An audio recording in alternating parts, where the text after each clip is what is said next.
Government sources have said that the idea put forward by both the former and present air chiefs to have a separate private assembly line for the Tejas aircraft has been dismissed, saying that it will be a disaster if India goes for two separate companies for Tejas, as the logistics cost will be very high and it will become very complicated.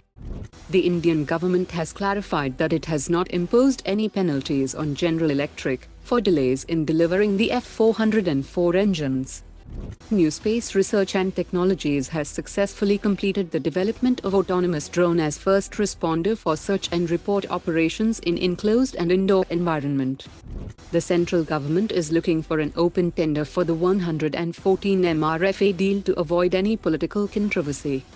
Artemon Aerospace has introduced a groundbreaking loitering munition that can be integrated seamlessly with the Indian Navy's P-8I maritime patrol aircraft, which will allow deployment of 120 loitering munitions in a single mission. The DRDO has established a Center of Excellence at the Indian Institute of Technology Hyderabad for developing ultra-high temperature materials for hypersonic vehicles and artificial intelligence for missiles and missile defense.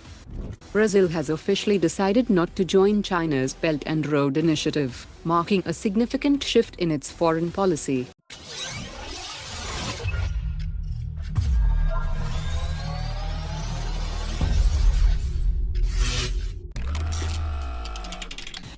The government is considering to adopt a non-controversial model for the acquisition of 114 MRFA fighter jets that includes an open multi-vendor tender, under which any aircraft manufacturer that can fulfill the required technical requirements and delivery timelines will be considered for procurement, that will stimulate competition and minimize discrimination.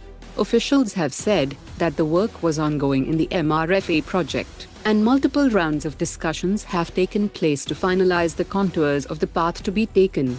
They also said that the government is well aware of the frustrations expressed by the services due to the paucity of aircraft, and that this new procurement model will end the acquisition logjam besides protecting the indigenous industry. Asked whether the government would go in for more Rafale fighter jets, officials have said that it would take at least 10 years for the French firm to supply Rafale aircraft to India, due to the huge global order book from different countries. In an unexpected setback to the Indian Air Force's operational readiness, General Electric will deliver two F404 engines to Hindustan Aeronautics by March 2025, and HAL will be able to deliver only two Tejas MK1A fighter jets by mid-2025, which is far short of the planned delivery of 18 MK1A aircraft. The delivery of 114 Dhanush artillery guns was scheduled to be completed by 2022, but as of now, it is anticipated that the Army won't receive all the guns until mid-2026, and further delays are still possible. These setbacks have led the Army to reconsider its plan to procure more units of the Dhanush, and the Army is now closely examining the 155mm towed gun system as a possible replacement. Today's top 3 comments.